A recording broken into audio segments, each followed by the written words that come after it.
பாலல் media நேயர்களுக்கு வணக்கம். சமீபத்தில் பார்த்தீங்கன்னா கலைஞர் நூற்றாண்டு ஆஸ்பத்திரியில் ஒரு நபர், அதாவது ஒரு மகன் தன் தாய்க்கு சரியாக சிகிச்சை அளிக்கப்படல அப்படின்னு ஒரு டாக்டர் கத்தி எடுத்து பல முறை ஸ்டாப் பண்ணியிருக்காரு, குத்திருக்காரு. அதற்கப்புறம் ஒரு அசால்ட்டாக நடந்து போகும்போது கைது பண்ணியிருக்காங்க. அதற்கப்புறம் அந்த ஒரு க்ரௌடே ஸ்பிளிட் ஆயிடுச்சு.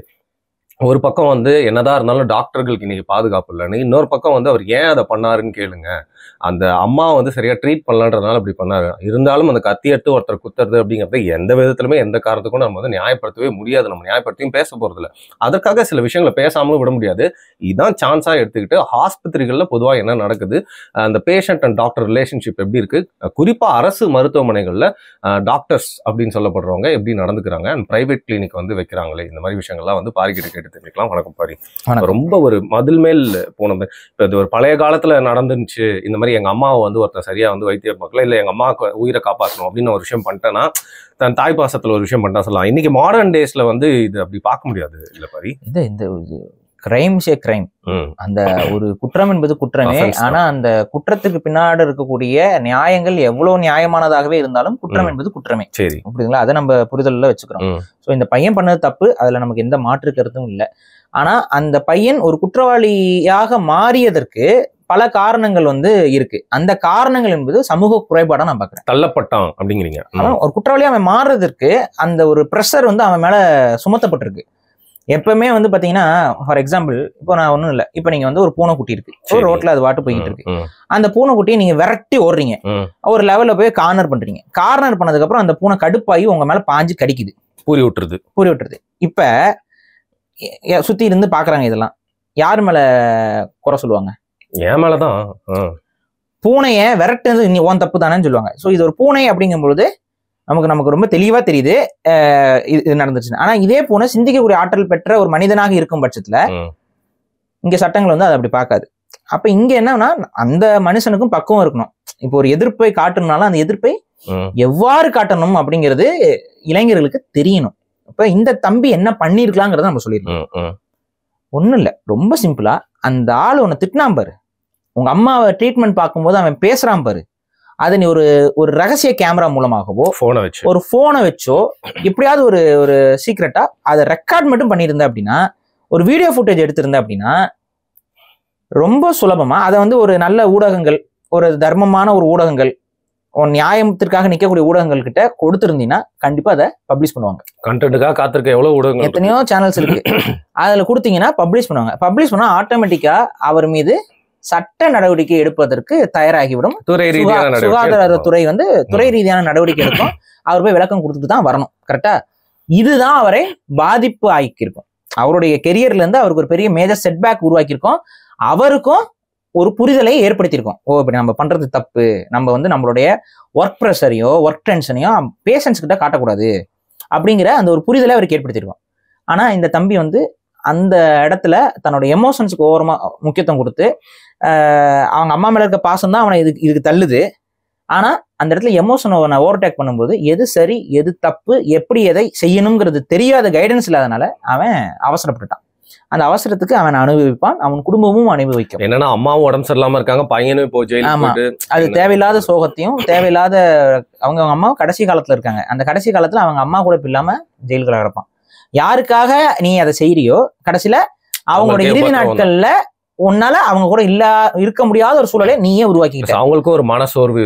இதனாலதான் நான் சொல்றேன், முடிந்தவரை இளைஞர்கள் எது சரியோ அதை யோசிச்சு ஒரு 2 செகண்ட் கோவத்துல எடுத்த முடிவுகள் எல்லாமே தவறாகத்தான் முடியும். நியாயம் இருந்தாலும் எமோஷனல் டிசிஷன் எல்லாருக்குமே செட்பேக் தான் ஏற்படுத்தும், பிரச்சனையை தான் ஏற்படுத்தும். எமோஷனலா டெசிஷன் மேக் பண்ணாதீங்க, கொஞ்சம் பொறுமையா நிதானமா மேக் பண்றதுக்கு அதுதான் வழிகாட்டல். கண்டிப்பா எமோஷன் ஓவர்டேக் பண்ணும், அதை கண்ட்ரோல் பண்ண தெரிஞ்சாதான். ஏன்னா இவன் ஒரு வெப்பனை எடுத்துட்டு போயிருக்கான், புரியுதுங்களா, ஒரு கத்தி எடுத்துட்டு போயிருக்கான். அப்ப இந்த இடத்துல எமோஷன் மட்டுமே நீ ஃபாலோ பண்ணிருக்க. அறிவு ஒரு செகண்ட் கூட அது அறிவு சொல்லி டே மாட்டிக்கு விடா, சொன்னா கேள்ற வேணாண்டான்னு அறிவு சொல்லியிருக்கோம். ஒரு பக்கம் கத்திட்டு இருந்திருக்கும், நீ அதை ஆஃப் பண்ணிட்டு அவன் வேலையை பார்த்துருக்க. அதுக்கான இது ஒரு கொலை முயற்சி வழக்கு, அவ இறக்கல, பட் அதனால ஒரு கொலை முயற்சி வழக்கு, குறைந்தபட்சம் 5 ஆண்டுகள் வரைக்கும்னாச்சு அவர் தண்டனை அனுபவிக்க வேண்டிய கட்டாயத்துக்கு தள்ளப்படுவார். இதே மாதிரி வேறவங்களெல்லாம் கொண்டு இருந்தாவோ இல்லை குத்தி இருந்தாவோ ஒரு 90 நாள்லயே பெயில் கிடைச்சி அவங்க வெளியில வந்துருவாங்க. ஆனா இது அரசாங்க ஊழியர், டாக்டர் வேற, ஸோ மெடிக்கல் டிபார்ட்மெண்ட், மெடிக்கல் எல்லாமே. அது இல்லாம அவரு வெளியில வேலை பார்த்தாருல, அது எந்த ஹாஸ்பிட்டல் தெரியுமில்ல? அது எந்த ஹாஸ்பிட்டல்? அது ஒரு நதியோடைய பேர்ல. சரி, எதுக்கு இவ்வளவு மறைச்சு காவேரி ஹாஸ்பிட்டல்? ஓகே, எனக்கு கேட்கல ப்ரோ. உங்களுக்கு கேட்காதுங்க, நீங்க தப்பு. அதாவது முடிவு பண்ணிட்டீங்க சிக்க வேணாடா அப்படின்னு சொல்லி. ஸோ அது ஒரு காவேரி ஹாஸ்பிட்டல். அது யாருடையது என்ன ஏதுன்னா நீங்க வேறு பிடித்து சென்றீர்கள் என்றால் உங்களுக்கு தெரிந்துவிடும். அவரெல்லாம் ஒன்றும் அசைக்க முடியாது. ஸோ அந்த மாதிரி இருக்க இடத்துல இருக்கும் பொழுது கண்டிப்பா சட்டம் தன் கடமையை செய்யும். எந்த அளவுக்கு சட்டம் தன் கடமையை செய்யுதுன்னு பாத்தீங்கன்னா, ஒரு கேன்சர் பேஷண்ட் அவங்க அம்மா, அவங்களோட மெடிக்கல் ரெக்கார்டெல்லாம் காவல்துறை பிடிங்கிட்டு போயிருக்குன்னா அவங்க வாழ்றதே கொஞ்ச நாள் தான். அவங்க மெடிக்கல் ரிப்போர்ட் இருந்தா தானே அவருக்கு ட்ரீட்மெண்ட் பண்ண முடியும். என்ன பண்றாங்கன்னு தெரியுதா உங்களுக்கு? இப்ப அவங்க ஒரு கேன்சர் பேஷண்ட், அவங்களுக்கு மெடிக்கல் ரிப்போர்ட் கையில இருந்தா தான் அவங்க பிரைவேட்டோ கவர்மெண்ட்லயோ ட்ரீட்மெண்ட் எடுத்துக்க முடியும். கரெக்டா? ஸோ மெடிக்கல் ரிப்போர்ட்டை காவல்துறை எடுத்துட்டு போகுதுன்னா மறைமுகமா என்ன நடக்குது? ஏழைங்கன்னா இவ்வளவுதான். அப்ப அவங்க வந்து ட்ரீட்மெண்ட் எடுக்காம அவங்க செத்துறணும். தமிழக முதல்வர் இதெல்லாம் பார்த்து கொண்டுதான் இருக்கிறாரான்னு நமக்கு தெரியல. அவங்களுடைய ரிப்போர்ட்ஸ் எதுக்குங்க எடுத்துட்டு போகணும்? அந்த ரிப்போர்ட்ல ஏதாவது இருக்க போதா அந்த பையனுக்கு? இது இல்ல அந்த ரிப்போர்ட்ல அந்த டாக்டர் திட்டிட்டு இருக்காரா? ஏய் லங்ஸே, ஏன்டா ஃபெயில் ஆகிற லங்ஸே அப்படின்னு எழுதிருக்காரா? இல்ல அப்ப வீடியோல ரெக்கார்ட் ஆயிருக்கேன் அவன் குத்திட்டு போறது. இதுக்கு எதுக்கு மெடிக்கல் அப்படின்னா என்ன? அவங்க அம்மாக்கு ட்ரீட்மெண்ட் பண்ண கூடாம தடுக்கிறீங்க. வாய மூட ட்ரை பண்றாங்களா? அவங்க அம்மாவுக்கு ட்ரீட்மெண்ட் வாய மூடவா? இல்லங்க, அவங்க பேசினாங்க அடுத்த நாள். அதெல்லாம் பேசினாங்க. ட்ரீட்மெண்ட்டே நிப்பாட்டுறாங்க. இப்ப ட்ரீட்மெண்ட் நீ பண்ணிக்க முடியாதுங்கிற ஒரு சிச்சுவேஷன் கொண்டு அவங்க என்னங்க ஆவாங்க? ஒரு கேன்சர் ஸ்டேஜ் 4 கேன்சர்ல இருக்க ஒரு பேஷண்ட்டுக்கு ட்ரீட்மெண்ட்டை நீங்க தடுத்தா என்ன ஆவாங்க? இறக்கிறதுக்கான சூழ்நிலை தான் ஏற்படும். ஆனா அவ்வளவு கொடூரமா எங்க யோசிக்கணும்? என்ன நடக்குது? அவங்களுக்கான ட்ரீட்மெண்ட்ல எந்த பாதிப்பும் இருக்கக்கூடாது இல்ல அரசாங்கம் சைட்ல இருந்து. அவங்கள தப்பு பண்ணாங்க, அவங்க பையன் தப்பு பண்ணதுக்கு அவங்களை எப்படி நீங்க தண்டிக்கலாம்? அப்ப அவங்க சைடு இருந்து எதுவுமே பேசிடக்கூடாது. ஒரு கவர்மெண்ட் டாக்டரை பத்தி பேசிடக்கூடாதா? காவேரி டாக்டரை பத்தி பேசிடக்கூடாதா? டாக்டர்ஸ் பத்தியே பேசிடக்கூடாதுன்னு தான் நான் சிம்பிளா சொல்றேன். டாக்டர்ஸ் பத்தியே பேச அப்படிலாம் கிடையாது. இங்க எல்லாம் டாக்டர்கள் தவறு செஞ்சாலும் தவறு தான். அது ஒரு ப்ரொஃபஷனல். ஆமா, ஆனா எல்லாருமே உடனே என்ன பண்ணாங்க? எல்லாருமே பிரச்சனை பண்ணாங்க. இருங்க, டாக்டர்ஸ் எல்லாம் பிரச்சனை பண்றாங்கன்னா உங்க சைடு நீங்களே நியாயத்தை கேட்டுக்கொள்ளுங்கள். எல்லா டாக்டர்களும் பேஷண்ட்ஸை கண்ணியமாக நடத்துகிறார்களா? உங்க மனசாட்சி தொட்டு சொல்லுங்க. உங்க கூட கொலீக்ஸா வேலை செய்யறவங்க எல்லாருமே பேஷண்ட்ஸை ஒரு சமமான மனிதர்களாக நடத்தி கொண்டிருக்கிறார்களா? எல்லாருமே இந்த டாக்டர் மாதிரி கேவலமாவும் நடத்தல. அதே மாதிரி பெரும்பான்மையான டாக்டர்கள் கண்ணியமா நடத்துறதும் இல்ல. அந்த உண்மையை ஒத்துக்குதானே ஆகும் நம்ம. அதுதாங்க நானும் சொல்றேன். இங்க டாக்டர்ஸ்ல மெஜாரிட்டி மைனாரிட்டின்னு பிரிப்போம். அந்த மைனாரிட்டி யார்? இப்ப நல்லா பேஷண்ட்ஸை மரியாதை, நான் இது வந்து கவர்மெண்ட் டாக்டர்ஸ் தான் சொல்றேன், பிரைவேட் டாக்டர்ஸ் பத்தி பேசல. ஏன்னா பிரைவேட்ல வந்து நீங்க கண்ணியமா நடத்தித்தான் ஆகணும். ஏன்னா வரவெல்லாம் அவன் காசு கொடுக்குறான், நீங்க கண்ணியமா நடத்துறீங்க. ஹோட்டல் அளவுக்கு விருந்தோம்பல் இருக்கு. நாங்கள் இருக்கோம், வாங்க நீங்க நோய்வாய்ப்படுங்க, நாங்க இருக்கோம் அப்படின்னு சொல்றீங்கல்ல. அங்க அப்படிதான் இருக்கணும்.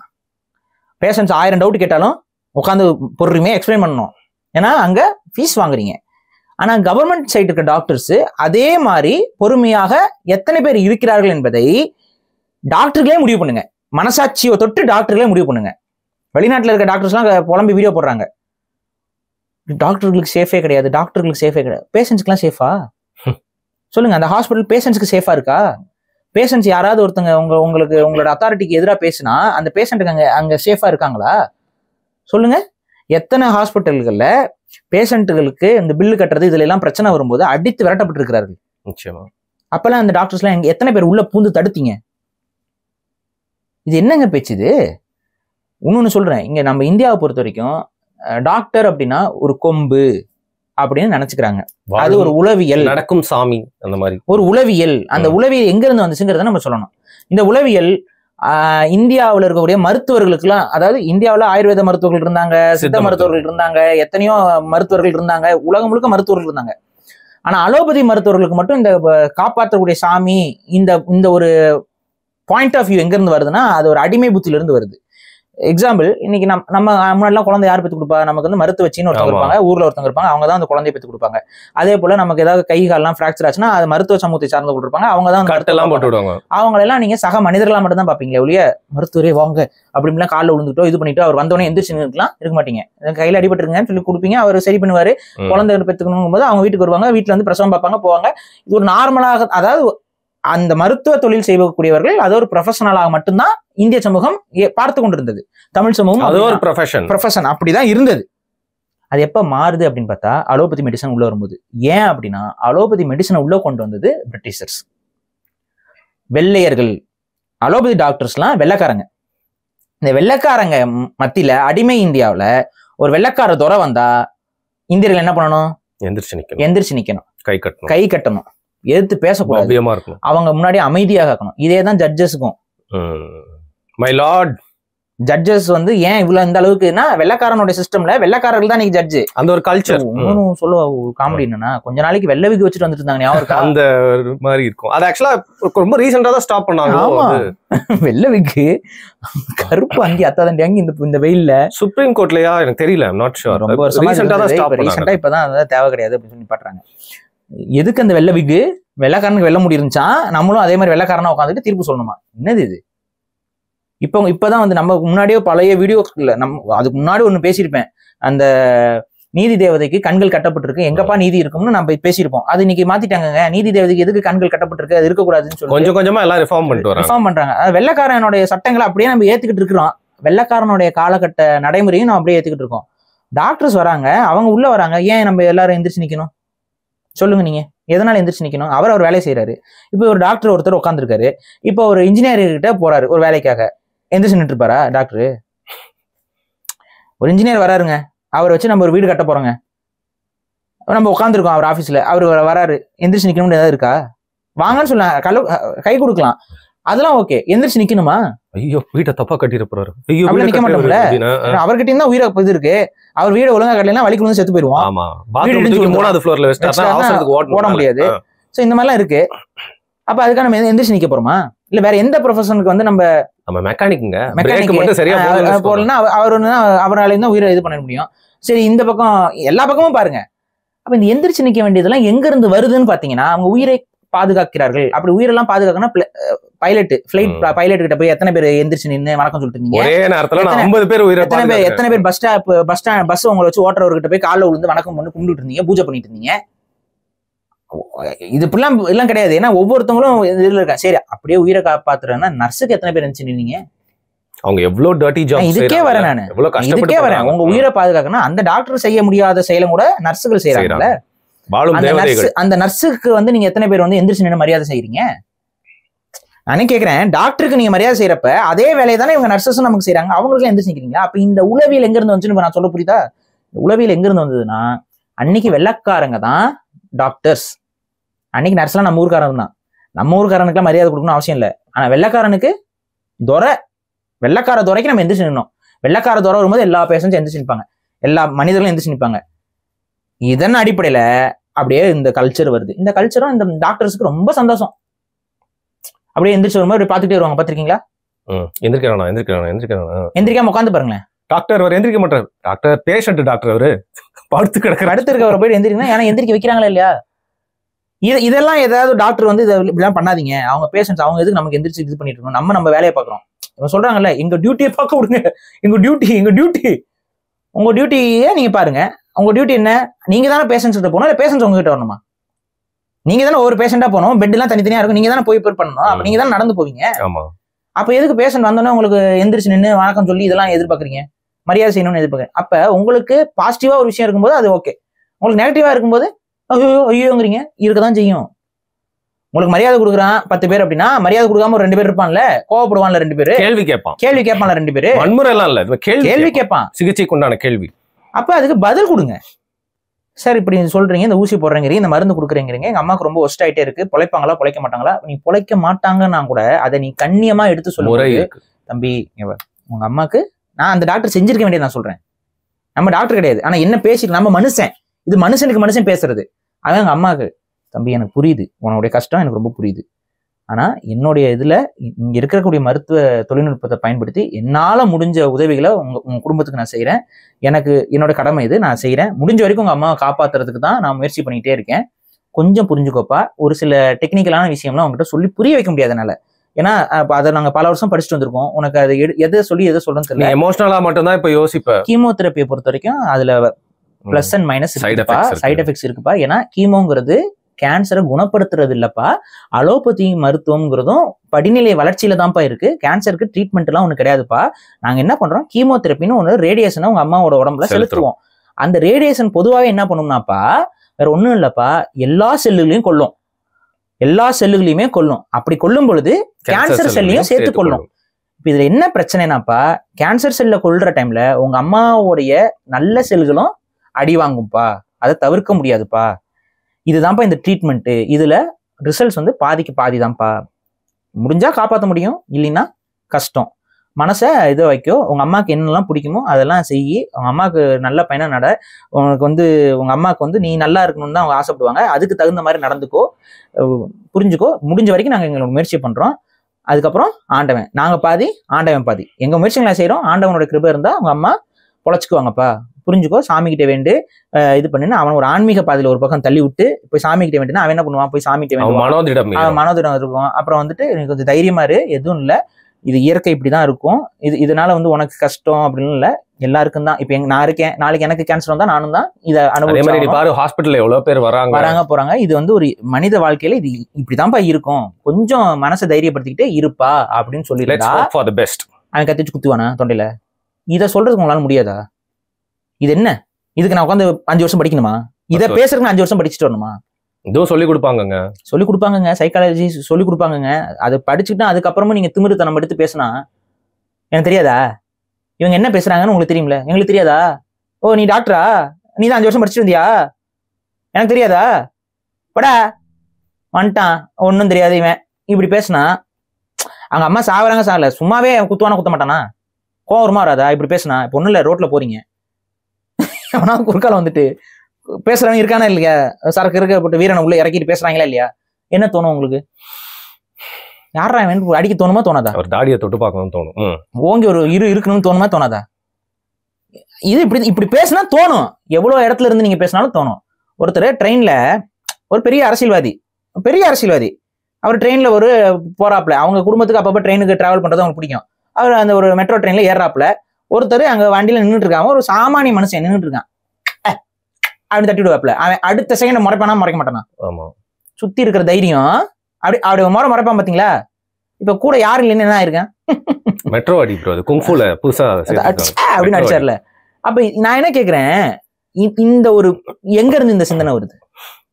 எனக்கு நீ கீழே, எனக்கு ஃபுல்லா பாதுகாப்பு இருக்கு, ஏன்னா நீ தொட முடியாது. இந்த சிந்தனை மனிதர்களுக்கு இருக்கலாமா? முதல்ல இருக்கும், ஆனா அதை நம்ம தான் தொட தெரியணும். இருக்கக்கூடாதுங்க, இருக்கும் இல்ல, இதெல்லாம் வந்து அழுக்காறுகள், இவைகள் எல்லாம் அதை நம்ம தான் தொட தெரியணும், அதை கண்ட்ரோல் பண்ணணும். நான் சிம்பிளா சொல்றேன், ஈகோ ஒருத்த மேல வருது, நான் பெரிய புடிங்கின்னு நினைக்க தோணுதுன்னா அது இயற்கையை நீங்க படுத்தாதீங்க, அது ஒரு தவறான சிந்தனை எல்லாம் இருக்கும். அது அந்த தவறான சிந்தனைக்கு நம்ம வந்து நியாயப்படுத்திட்டு இருக்க முடியாது. தவறான சிந்தனை அது இருக்க கூடாதுங்கிற நானு. அது ஒரு இழிவு. அதாவது வலியவர்களாக இருக்கக்கூடியவர்கள் எளியவர்கள் மேல அதிகாரத்தை செலுத்துதலும், அவர்களை அடக்கி ஆளுதலும், அவங்களை அடிமைப்படுத்தி அதுல ஒரு மகிழ்ச்சி அடைதலும் மனநோய். இந்த மனநோய் முத்தி போயிருக்கா இல்லையா இன்னைக்கு இருக்கக்கூடிய பல பேருக்கு? அதுல இந்த டாக்டரும் ஒரு ஆள். கண்ணியமாக பேசும்பொழுதும் அன்பாக பேசும்போது, வெளிப்பட சொன்னா டாக்டருக்கு தான் அன்பா இருக்கணும். இப்ப நம்மளும் எல்லா நோயெல்லாம் எல்லாருக்கும் வருது போகுது, நம்ம அம்மாக்களுக்கு அப்பாக்களுக்கு எல்லாருக்கும் வருது. நம்ம ஒரு ஹாஸ்பிட்டல் போறோம் வரோம், அங்க பிரைவேட்ல பிரச்சனை இல்லைங்க, பட் கவர்மெண்ட்ல, பிரைவேட்ல அவங்க வந்து ஹார்ஷா பேச மாட்டாங்க. ஆனா கவர்மெண்ட்ல அந்த வெறுப்பல், அவங்களுக்கு இருக்க அந்த ஒர்க் ப்ரெஷர் எல்லாத்தையும் கொண்டு வந்து பேஷண்ட்ஸ் மேல காட்டுறாங்க. இல்லைன்னு நீங்க சொல்ல முடியாது, காட்டுறாங்க. பல டாக்டர்ஸ் காட்டுறாங்க, இது அவங்களுக்கே தெரியும். வேணா டாக்டரா இருக்கவங்கள நாங்க அவ்வளவு பிரச்சனையில இருக்கோம், இவ்வளவு பிரச்சனை. ஆமா, நீங்க பிரச்சனையில இருக்கீங்க, ஆனா உங்களை நாடி வருபவர்கள் இருப்பார்களோ இருக்க மாட்டார்களோங்கிற அதை விட பெரிய பிரச்சனையில வராங்க. புரியுதா? உங்களுக்கு வேலைப்பளு, அவங்களுக்கு வாழ மாட்டோமாங்கிற ஒரு சிந்தனை. அப்ப அப்படி அந்த உளவில வரவனை எந்த அளவுக்கு நம்ம ரொம்ப கேர்ஃபுல்லா பாத்துக்கணும்.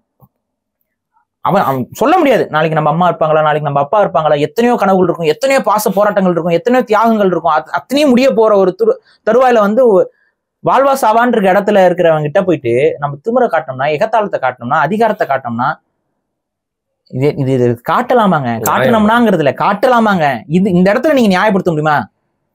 அதான் சொல்ல, அதை காட்டாதீங்க. இந்த டாக்டர் மேல நிறைய தப்பு இருக்கு. இவரு அந்த ஒரு இளைஞனை அந்த இடத்துக்கு தள்ளிட்டாரு, வாழ்க்கையை முடிச்சு விட்டாரு, அந்த இடத்துக்கு தள்ளிட்டாரு. இவரும் சூதானமாக நடந்திருக்கணும். அந்த பையனும் சிந்தனை இழந்துட்டான். நான் சொன்னேன்ல, விரட்டிட்டு போற பூனை திரும்பி பாயறது இருக்குல்ல, அந்த கணக்கு தான். ஒரு விரட்டிட்டு போகும்போது யாரும் கண்டுக்கல, அவன் பாயிறான், புடிச்சிட்டு. இதுதான் நடந்திருக்குது. இதை நம்ம அப்படிதான் பேசி ஆகணும். நம்ம ஆனா எப்பவுமே வன்முறை எதற்குமே தீர்வு கிடையாது. யாரும் கை வாங்கக்கூடாது, யாரும் வந்து அவச்சொல் பண்ணி பேசக்கூடாது, இழிவுபடுத்தி பேசக்கூடாது, திட்டக்கூடாது. அதுவும் ஆங்கிலத்துல திட்டுறது. ஏன் தமிழ்ல திட்டினா புரிஞ்சுக்கிட்டு அப்பவே சொல்லியிருப்பாங்க பல பேர். எதுக்கு ஆங்கிலத்துல திட்டணும்? இல்லைங்க திட்டலைங்க, நான் இங்கிலீஷ்ல பேசணும், எதுக்கு பேசணும்? அவனுக்கு தெரியாதுல்ல, மேலாதிக்க சிந்தனை. அவனுக்கு இங்கிலீஷ் தெரியாது, எதுக்கு இங்கிலீஷ்ல பேசணும்? மேலாதிக்க சிந்தனை. அப்ப அது எவ்வளவு பெரிய ஒரு உளவியல் கோளாறு பிடிச்ச ஒரு டாக்டரா இருந்திருக்காரு. அது தப்புங்க. இல்ல எனக்கு யோசிச்சு பார்த்தா அந்த கிளாஸ் மட்டும் இல்லாம வேற மாதிரியும் வந்து வன்மத்தோட பாத்துருக்காருன்னா முன்னாடி ஒரு விஷயம் சொல்லுவேன். அதை நிறைய பேர் கத்திக்கிட்டு இருப்பாங்க. ஆனா அது இன்னைக்குமே நான் வந்து மெடிக்கல் ஃபீல்டுல நான் வந்து சொல்ல ஒரு விஷயம் தான். இந்த அலோபதி மெடிசன் அப்படிங்கிறது தொடங்குற இடத்துலயே கொலையில தான் தொடங்குது. எலியை கொலை பண்ணுவாங்க, தவளையை கொலை பண்ணுவாங்க. அந்த கல்வி தொடங்குற இடமே கொலைகள்ல தான். ஆனா அந்த கல்வி அதுல தொடங்கக்கூடாது. ஃபர்ஸ்ட் நீங்க கொடுக்க வேண்டிய பாடம் என்பது மனிதாபிமானம். மனிதாபிமானம் இருக்கணும் ஒவ்வொரு டாக்டருக்கும். அந்த மனிதாபிமானத்துல இருந்து தொடங்குங்க பாடத்தை. அந்த மனிதாபிமானம் இல்லாத நபர்களை வந்து இன்னைக்கு நீட்டு வந்து பல பேர் உருவாக்கிக்கிட்டு இருக்கு. பணம் கொடுக்க வேண்டியது இருக்குது, ரெண்டாவது வந்து அதிகாரம் இருக்குது. இவங்க தான் வராங்க. இன்னைக்கு மொழி தெரிஞ்சவங்க கூட நம்ம ஊர் வடக்குல இருந்தா போதும், வந்தா உள்ள வராங்க, நம்ம பேசுறது புரியல, இதெல்லாம் இருக்குது. இந்த பிரச்சனை எல்லாம் இருக்கு ஒரு பக்கம். இன்னொரு பக்கம் பணம் பணம் பணம்ங்கிற சிந்தனை மருத்துவத்துறையில இருக்கக்கூடாத ஒரு சிந்தனை. ஆனா அது நான் வந்து அதுக்காக வந்து சம்பளம் வாங்காம வேலை செய்ய நான் சொல்லல. சம்பளமும் கொடுக்கணும், அந்த சம்பளத்தை அரசாங்கம் சரிவர கொடுக்கணும்.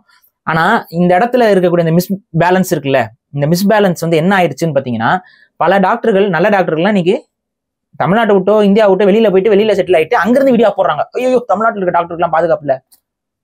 உங்க டாக்டர்ஸ் எல்லாம் பாதுகாப்பு இருக்கா? உங்க அங்க இருக்கக்கூடிய அமெரிக்கால இருக்கக்கூடிய கவர்மெண்ட் டாக்டர்ஸோட பிஹேவியருக்கும் இங்க இருக்கக்கூடிய கவர்மெண்ட் டாக்டர்ஸோட பிஹேவியருக்கும் எவ்வளவு பிரச்சனை. இன்னொன்னு, இங்க இருக்க டாக்டரை வந்து ஹே டாக் கூப்பிட முடியுமா? யார பாத்துறா டாக்ங்கற அப்படின்றாப்ல. டாக் தான், டாக்டர் தான் ஷார்ட் ஃபார்ம்ல. நீங்க பாத்துறீங்களா இல்லையா? அங்க வந்து ரொம்ப சர்வ சாதாரணமா அங்கெல்லாம் டாக்டர் வந்து எந்திரிச்சு நின்று எஜமா நீங்க இல்லைன்னா உயிரை காப்பாத்துங்க எஜமா பேசுறாங்களா யாராவது? நீ உன் வேலையை பார்க்கறான், அவன் வேலையை பார்க்கறான், இது நடக்குதா இல்லையா? அங்க இருக்க டாக்டருக்கு என்ன ரெஸ்பெக்ட் கொடுக்கப்படுகிறதோ அதே ரெஸ்பெக்டா இங்க கொடுக்கப்படுதா? ரெண்டு வேற வேறங்க, வேற வேற உலகம். இங்கெல்லாம் நாங்க ரொம்ப சேஃபா இருக்கோம்னு சொல்லி வீடியோ போடுறீங்களே, அங்கெல்லாம் நீங்களாம் கொம்பு வச்சுட்டு உட்காந்துருக்கீங்களா? இல்ல இல்ல. ஆனா இங்க இருக்கக்கூடிய டாக்டர்ஸ் என்ன பண்ணிட்டு இருக்காங்க? அதை ஏத்து பேசணும்ல. தப்பு இருக்குது, மெடிக்கல் ஃபீல்ட்ல தப்பு இருக்குது, டாக்டர்ஸோட அப்ரோச்ல ரொம்ப தப்பு இருக்குது. அதுவும் கவர்மெண்ட் சைட்ல இருக்கக்கூடிய பல டாக்டர்ஸோட அப்ரோச்ல தவறு இருக்கிறது. சாமானியர்களுக்கு தெரியும், அவதிப்பட்டிருக்கிறார்கள். யதார்த்தமா பேசுறதுல இவங்க ஒழுங்கா இருந்தாலும் அங்க இருக்க அந்த என்விரான்மெண்ட் இருக்குல்ல, அந்த நீங்க டாக்டர் மட்டும் குறை சொல்ல, நீங்க கவர்மெண்ட் ஹாஸ்பிட்டல் போங்க, 10 ரூபா கட்டி வச்சுக்கணுங்க சரியா? அத நீங்க சில பேருக்கு கொடுத்துட்டே வரீங்க. கவர்மெண்ட் ஹாஸ்பிட்டல் போனாதான் தெரியும். அங்க போய் பாருங்க, நாங்க போயிருக்கோம் பார்த்திருக்கோம், அதனால சொல்றேன். ட்ரீட்மெண்ட்டுக்கு சொல்ல, நீங்க சும்மா ஒரு வாட்டி போய் உள்ள போனாவே உங்களுக்கு மதிக்கணும்னாவே நீங்க வந்து ட்ரெஸ்ஸிங்ல இருந்து எல்லாமே பக்காவா இருக்கணும், புரியுதுங்களா? அப்பதான் அங்க ஓரளவுக்கு உங்களுக்கு ரெஸ்பெக்டா நடத்துவாங்க. இல்லைன்னா நீங்க வந்து இருமிக்கிட்டு இருப்பாங்க, இது பண்ணிட்டு இருப்பாங்க, கேட்க ஆள் இருக்காது. அவங்க தானே கைட் பண்ணி கொண்டு போனோம். பிரைவேட்ல அப்படியா? பிரைவேட்ல போய் நீங்க உட்காருவீங்க, அங்க ஒருத்தவங்க வருவாங்க, என்னங்க உங்க பிரச்சனை என்ன ஏதுன்னு எல்லாம் கேட்டு அவங்க கைட் பண்ணி கூட்டு போவாங்க. இங்க இருக்கிறாங்க, அவங்க உட்காந்து புக்கு படிச்சுட்டு இருப்பாங்க. நீங்க போய் உட்காந்துருவீங்க, உங்களுக்கு யாராவது கேட்பாங்க உங்களுக்கு என்ன பிரச்சனை, இருமிக்கிட்டு இருப்பீங்க, கதறிக்கிட்டு இருப்பீங்க. டாக்டர் அங்க சாப்பிட்டுட்டு இருப்பாப்ல, பொறுமையா சாப்பிட்டுக்கிட்டு. இதெல்லாம் நடக்குதா இல்லையா? நான் ஒன்றும் பொய் சொல்லலை. கவர்மெண்ட் ஹாஸ்பிட்டல்ல இந்த நடைமுறைகள் இருக்கா இல்லையா? நம்ம என்ன சொல்ல முடியும்? ஆக்சிடென்ட் கேஸ்ல பதறிட்டு கொண்டு வந்து சேர்ப்பாங்க, வெளியிலே நிற்பாரு. டாக்டர்ஸ் கேட்டா போதா குறை, நிறைய பேர் பத்தலைன்னா வேலைக்கு எடுங்க, சம்பளம் கொடுங்க. ஆனா அனாமத்தான் நீங்க மனிதர்களை விடுறீங்கல்ல. இது நடக்குதுங்க. சந்தேகம்னா இப்ப கிளம்பு, பைக் எடுத்துட்டு கார் எடுத்துட்டு கிளம்பி போயிட்டு கவர்மெண்ட் ஹாஸ்பிட்டல் முன்னாடி போய் உட்காந்து ஒரு 12 மணி நேரம் உட்காந்து பாரு, ஆய்வு பண்ணு. அந்த இதெல்லாம் மாறணும். இது நீங்க வெளிநாட்டுல எப்படி ஒரு மருத்துவரை நீங்க மதிக்கிறீங்களோ, மியூச்சுவல் ரெஸ்பெக்ட், அவ்வளவுதான். கடவுள் கொம்பு கிம்பு அதெல்லாம் கிடையாது. வாங்க டாக்டரா, நல்லா இருக்கீங்களா, சாப்பிட்டீங்களா, ஓகேங்க, எனக்கு இந்த மாதிரி பிரச்சனை இருக்கு, என்ன பண்ணலாம், முடிஞ்சது. இந்த இடம் தான் இருக்கணும். இந்த ரிலேஷன்ஷிப்ல இல்லாம டாக்டர்னா ஏதோ ஐயோ அப்படியோ இப்படியோ எல்லாம் நினைச்சுக்கிட்டு இருந்தீங்க அப்படின்னா அந்த உளவியல் இருந்து வெளியில வாங்க. அந்த உளவியல்ல மக்கள் இருக்கணும் அப்படின்னு நீங்க எதிர்பார்க்கக்கூடிய டாக்டர்ஸ் ரொம்ப ஆபத்தானவங்க. உங்களுடைய சர்வீஸ்ல எப்ப தெரியுமா உங்களை வணங்குவாங்க? நீங்க ஒருத்தனை காப்பாத்திட்டீங்கன்னா ஆட்டோமேட்டிக்கா அந்த மரியாதை தானா வரும். நீங்க அந்த இடத்துல கூட அந்த மரியாதையும் கூட ஆண்டவன்கிட்ட ஒப்படைச்சிட்டு போயிட்டே இருக்கணும். ஏன்னா நாளைக்கு யாராவது இறந்தா பழிய தூக்கி ஆண்டவன் மேல போட்டுட்டு போற ஆளு நீங்க. பண்றீங்களா இல்லையா? கண்ணாடி ஃபர்ஸ்ட் கழட்டிட்டு நாங்க எவ்வளவு ட்ரை பண்ணோம். சொல்றீங்களா இல்லையா? அது பாராட்டு வரும்போது மட்டும் நான் தாங்க இப்படி வர்றது, இறந்துட்டா மட்டும் ஆண்டவங்கன்ட்டு முருகன் மேலேயும் எல்லா கடவுள் மேலேயும் பழி தூக்கி போட்டு போயிடுறது. அது கடவுள் எட்டி பாப்பாரு, டே ஏங்கடா அப்படி பண்றீங்க? இந்த கொரோனா டைம்ல எல்லாம் டாக்டர்ஸ் பண்ண அட்டூழியம்லாம் மக்கள்லாம் மறக்கலைங்க. எவ்வளோ வேலை பண்ணீங்க, ஊசி போட்டு தான் ஆகணும், அதை பண்ணித்தான் ஆகணும். இப்ப ஒருத்தர் தான் செத்துக்கிட்டு இருக்கும்போதெல்லாம் எத்தனை டாக்டர்ஸ் வீடியோ வந்து பேசினாங்க. போடுங்க, பாரிசலனை கேட்காதீங்க, ஹீலர் பாஸ்கரை கேட்காதீங்க, அவரை கேட்காதீங்க, இவரை கேட்காதீங்க, அவங்களாம் முட்டாளுகள், நாங்கள் தான் அறிவாளிகள், தடுப்பூசி போடுவதால் எந்த சைடு எஃபெக்டும் கிடையாது, உத்தரவாதத்தை நான் தருகிறேன் அப்படின்னு சொல்லி நின்னவங்களாம் சைடு எஃபெக்ட் இருக்குன்னு அவனே சொல்லிட்டு போயிட்டான். இப்ப எத்தனை பேர் வந்து பேசினாங்க? எத்தனை டாக்டர்ஸ் வந்து நாங்க தப்பு பண்ணிட்டோம், என்ன மன்னிச்சிருங்க, அந்த தடுப்பூசியில சைடு எஃபெக்ட் இல்லைன்னு எங்ககிட்ட சொன்னாங்க, அதனாலதான் நாங்க வந்து உங்கள்கிட்ட ப்ரமோட் பண்ணுவோம், கட்டாயப்படுத்திலாம் ஊசி குத்தணும். ஆனா இப்ப அந்த இதுல தடுப்பூசியில சைடு எஃபெக்ட் இருக்குன்னு அவனே ஒத்துக்கிட்டான், எங்களை மன்னிச்சுங்க, நாங்க ஒரு பெரிய தவறு செஞ்சிட்டோம்னு சொல்லி மன்னிப்புனாச்சு யாராவது ஒரு டாக்டர், எல்லா டாக்டரையும் கேட்க சொல்ல ஒரு டாக்டர் கேட்டாரா? என்னங்க நீங்களாம் பேசுறீங்க? என்ன நீங்களாம் பேசுறீங்க? அங்க எவனோ ஒருத்தன் பிளான் பண்ணுவான், செயல் திட்டம் போடுவான், இந்த நோய்க்கு இதுதான் மருந்துமா, அதை நீங்க வந்து திணிப்பீங்க. கேன்சருக்கு எத்தனை வெவ்வேறு ட்ரீட்மெண்ட்ஸ் இருக்கு, நிறைய ட்ரீட்மெண்ட் இருக்குதுங்க.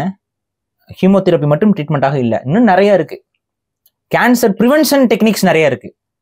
இன்டர்மீடியட் ஃபாஸ்டிங்கு, டயட்ல வந்து கீட்டோ டயட்ஸ், இதெல்லாம் வந்து கேன்சரை வளர்ச்சியை தடுப்பதற்கு நிறைய விதமான ட்ரீட்மெண்ட்ஸ் இருக்கு. ஆனா அதெல்லாம் வந்து அங்கீகரிக்கிறது இல்லை. ஏன்னா கீமோ இருந்துச்சுன்னா அது பிஸ்னஸ், சும்மா சாதா காசு இல்லை. கீமோதெரப்பி நீங்க வந்து பிரைவேட்ல பண்ணி பாருங்க. கவர்மெண்ட் ஓகே, கவர்மெண்ட் சலுகைகள் கொடுத்து அது கொடுத்து இது கொடுத்து ஃப்ரீ ஆஃப் காஸ்ட்ல பண்ணுது. பட் கீமோவை நீங்க ஒரு பிரைவேட் ஹாஸ்பிட்டல் போய் பண்ணி பாருங்க. கீமோதெரப்பியை கவர்மெண்ட் ஹாஸ்பிட்டல்ல உங்களுக்கு அந்த கியூவிங்கே ரொம்ப அதிகமா இருக்கும், ரொம்ப நாள் ஆகும், அதுக்குள்ளேயே நீங்க ரொம்ப ஒஸ்டா போயிடுவீங்க சில நேரங்களில். பட் பிரைவேட்டுக்கு போயிருந்தா நீங்க அதை எவ்வளவு வாங்குறாங்க, காசுலாம் என்னன்னு போய் கேட்டுவாங்க. அவ்வளவு காஸ்ட்லியான இது இன்னைக்கு வரைக்கும் நடக்குதா இல்லையா? சுகர் ட்ரீட்மெண்ட் டாக்டர்ஸ் எல்லாம் கொடுக்குறீங்க, மாத்திரை எல்லாம் கொடுக்குறீங்க, இன்சுலின் ஊசி எல்லாம் போடுறீங்க. ஆனா அதை ப்ரிவென்ட் பண்றதுக்கு எத்தனை டெக்னிக்ஸ் இருக்கு. ஒரு சில டாக்டர்ஸ் பேச ஆரம்பிச்சிட்டாங்க. அதை சுகர் ப்ரிவென்ஷனுக்கு பேலியேட்டை ஃபாலோ பண்ணாங்க, சுகர் ஆட்டோமேட்டிக்கா குறையுது. ஏன் அதை எடுத்து பேசலாம்ல? பேசுறவங்களும் இருக்காங்க, நான் எல்லா டாக்டரையும் நான் இப்பவும் சொல்றேன், எல்லா டாக்டரையும் சொல்லல. ஆனா ஒரு பிசினஸ் மைண்ட் செட்டோட இந்த ஃபீல்டுக்குள்ள இருக்கக்கூடாது. ஏன்னா இங்க உயிர்கள் உங்க கைக்குள்ள இருக்கு, அந்த பொறுப்பு உங்களுக்கு இருக்கணும். உங்களை நம்பி ஒருத்தன் வரான், நீ வாயை திறக்க சொன்னா வாயை திறப்பான். ஒரு டாக்டர் கிட்ட திறந்து காட்டுவதற்கு தயங்குவதில்லை. அந்த அளவுக்கு அவங்க மேல நம்பிக்கை வச்சு ஒருத்தங்க இருக்கிறாங்க அப்படின்னா எந்த அளவுக்கு இம்பார்ட்டன்டான ஒரு ஜாப்ல நீங்க இருக்கீங்கிறத முதல்ல புரிஞ்சுக்கோங்க. அந்த ஜாப்னால அந்த ஒரு மனிதர்களை காக்கணும் அப்படிங்கிற ஒரு எண்ணமும் இன்டென்ஷனும் தான் இருக்கணும். முடிந்த வரைக்கும் அவங்களால எவ்வளவு பேரை காப்பாற்ற முடியுமோ அவ்வளவு பேரை காப்பாற்றணும். அவங்க மேல வெறுப்பே உங்களுக்கு வரக்கூடாது. அந்த இடத்துல வெறுப்பு வருதுன்னா வேலையை ரிசைன் பண்ணிட்டு போயிருங்க. உங்களுக்கு டென்ஷன் ஆகுதா, ப்ரெஷர் ஆகுதா, இவனெல்லாம் காப்பாத்தி என்னடா பண்றதுன்னு கோவம் வருதா, தகுதியே இல்லை உனக்கு அங்க இருக்கிறதுக்கு. அந்த கோபம் மருத்துவர்களுக்கு எல்லாம் வருது அப்படின்னா உங்க வேலையை விட்டு போயிருங்க. அந்த கோபத்தை யார்கிட்ட காட்டக்கூடாது, மக்கள்கிட்ட காட்டக்கூடாது. ஆல்ரெடி பல பிரச்சனையில வந்து டென்ஷன்ல வந்துட்டு இருப்பான், அவன்கிட்ட போயிட்டு இந்த வேலையெல்லாம் காட்டக்கூடாது.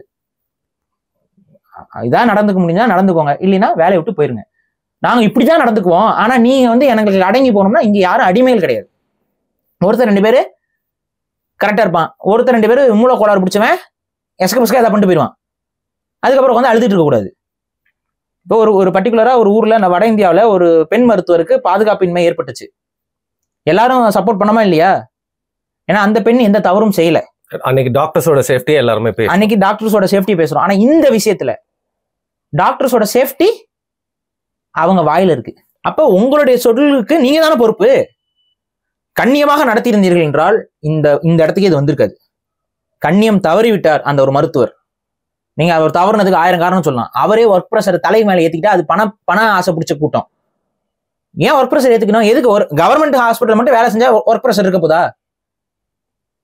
கவர்மெண்ட் ஹாஸ்பிட்டலையும் ஒரு வேலை பண்ணுவாராம், பிரைவேட்லயும் போய் கன்சல்ட். சட்ட விரோதங்க அது.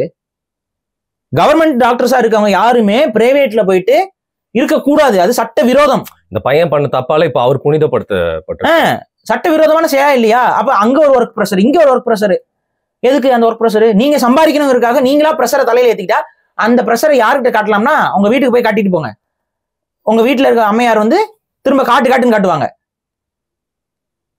ஆனா அதை ஒண்ணு பேஷன்ஸ் கிட்ட காட்டக்கூடாது, தொழில சுத்தம் இருக்கணும். அப்ப அதையும் நம்ம பேசித்தான் ஆகணும். இந்த பையன் கோவத்துல பண்ணிட்டான், செஞ்சிருக்க கூடாது, மாற்றுக்கிறது இல்லை. ஏன்னா வயலன்ஸ் எதுக்குமே தீர்வு கிடையாது. ஆனா அந்த பையனுடைய கோவத்தை அந்த மருத்துவர் தூண்டி இருக்கிறாரு. அதனால வந்து அதையும் சரி செஞ்சுக்கணும். ஒரு ஆஸ் ஏ சொசைட்டியா டாக்டர்ஸ் இந்த வீடியோ கண்டிப்பா பார்ப்பீங்க, கோவப்பட்டு கூட கமெண்ட் அடிச்சுட்டு இருப்பீங்க. ஒரு விஷயம் புரிஞ்சுக்கோங்க, நம்மளாம் மனுஷங்க முதல்ல, அப்புறம் தான் மித்த எல்லாமே. கலெக்டரா இருந்தாலும் சரி, முதலமைச்சரா இருந்தாலும் சரி, பிரைம் மினிஸ்டரா இருந்தாலும் சரி, அமெரிக்க பிரசிடென்டா இருந்தாலும் சரி, எல்லாமே மனுஷன், எல்லாமே மனிதர்கள். மனிதனுக்கு மனிதன் மதிப்பு கொடுக்கறதுக்கு தான் மனிதாபிமானம். அந்த மனிதாபிமானம் தான் உங்களுடைய முதல் பாடமாக இருக்கணும். அந்த மனிதாபிமானத்தை ஓரம் வச்சுட்டு நீங்க எவ்வளவு பெரிய கொம்பா இருந்தாலும் ரொம்ப ஆபத்து. அது உங்களுக்கு என்னைக்காவது இருந்தாலும் உங்களுக்கு அது பேக் ஃபயர் ஆகும். அதை மாத்திக்கோங்க. உங்களுடைய அந்த ஒரு ஈகோலாம் வந்துட்டு நான் எவ்வளவு பெரிய ஆளு தெரியுமா அப்படிங்கிறதெல்லாம் அப்படிலாம் இல்லை. நம்ம யாருமே அவ்வளவு பெரிய ஆள் கிடையாது. ஏன்னா யாருமே காலத்துக்கும் வாழ முடியுமா? We are mortals. என்னைக்கு இருந்தாலும் ஒரு அங்க காய்கறி, கத்திரிக்காய் காய்கறி, செடிகள் கொடிகள் எப்படியோ அப்படிதான் நம்மளும். அது வருது, வாழுது, சாவுது. நம்ம வரோம், வாழ்றோம், சாவுறோம். இதுதான் மனித வாழ்க்கை. இதை மண்டையில் ஏத்திக்கிட்டு, அது டாக்டர்ஸுக்கு தெரியாமல மனித வாழ்க்கை அவ்வளவு ஃப்ரெஜைலானது. இன்னைக்கு நீங்க கோவப்படுறீங்க, நாளைக்கு அந்த நோய் உங்களுக்கு வந்துச்சுன்னா என்ன ஆகும்? அதனால டாக்டர்ஸ்லாம் வந்து இவங்க டீசெண்டா இருக்க மாட்டீங்களா, இதா இருக்க மாட்டீங்களான்ட்டு எத்தனை பேர் நோய் வாய்ப்பட்டவங்களுக்கு அதுக்கப்புறம் எவ்வளோ நல்லா வாழ்ந்தவனா இருப்பான். இதெல்லாம் கையில கிடையாதுங்க. அதனால மனித வாழ்க்கையை ஒரு கண்ணாடி போலது, அது கீழே போட்டு உடஞ்சு போயிடும். அதனால இருக்கிற வரைக்கும் நியாயமா இருந்துக்கோங்க, இருக்கிற வரைக்கும் மனிதாபிமானத்தோட நடந்துக்கோங்க, அதை உள்வாங்கிக்கிட்டு செய்யுங்க. இங்க மருத்துவர் நீங்க உயிரை பாதுகாக்கிற இடத்துல இருக்கும் பொழுது உங்களுக்கு எப்பவுமே மதிப்பு கொடுக்கப்பட்டு கொண்டே தான் இருக்கும். உங்க மேல அன்பு இருக்கும். ஒரு டாக்டர் வந்து ஒரு குழந்தைய பெத்து கொடுத்துட்டாரு அப்படின்னா அந்த பெற்றோர்கள் வந்து காலங்காலத்துக்கு என்னமா சொல்லுவாங்க, இவர்கிட்ட தான் நீ பிறந்த, இவர் தான் உன்னை பெத்து கொடுத்தாருன்னு சொல்லி பெயரை வச்ச கதையெல்லாம் இருக்குது. இவர் தான் உன்னை பாதுகாப்பா பெத்து கொடுத்தாருன்னு சொல்லிட்டு அவ்வளோ அன்பை காட்டக்கூடிய மக்கள் தான் நீங்க உங்களுடைய நடத்தையில தவறுதல் இருக்கும் பொழுது கோபத்தையும் காட்டிடுவாங்க. ஏன்னா எமோஷனுங்க. அம்மாங்க, அவனுக்கு இப்ப அவனை பொறுத்த வரைக்கும் கேன்சர் அவங்க அம்மா கொண்டுட்டு இல்ல, அவனை பொறுத்த வரைக்கும் அவன் பார்வை என்ன, நம்மளே அம்மாவை அந்த மருத்துவர் மேல கோவம். நீ ஒழுங்கா கூட ட்ரீட்மெண்ட் பண்ணிருக்கலாம். அந்த ட்ரீட்மெண்ட்டை நீங்க ஒழுங்கா பண்றதுங்கிறத அவங்ககிட்ட எடுத்து சொல்லியிருந்தீங்கன்னா அவனுக்கு அது புரிஞ்சிருக்கும். ஆனா அதை எடுத்து சொல்லாம நீங்க வந்து வெட்டேத்தியா பேசுனதுனால நீ ஒழுங்கா ட்ரீட்மெண்ட் பண்ணாம தான் எங்க அம்மாவோட லிவர் போயிருச்சுன்னு சொல்லிட்டு அவன் கோவப்பட்டான். ஏன்னா வேற ஒரு டாக்டர் போகும்போது அவர் சொல்லிடுறாரு, உங்க அம்மாவுக்கு லிவர் ஃபெயிலியர் ஆயிடுச்சுங்க, கீமோதெரப்பில வந்துட்டு லிவர் போயிருச்சுங்கன்னு சொல்லியிருக்காரு.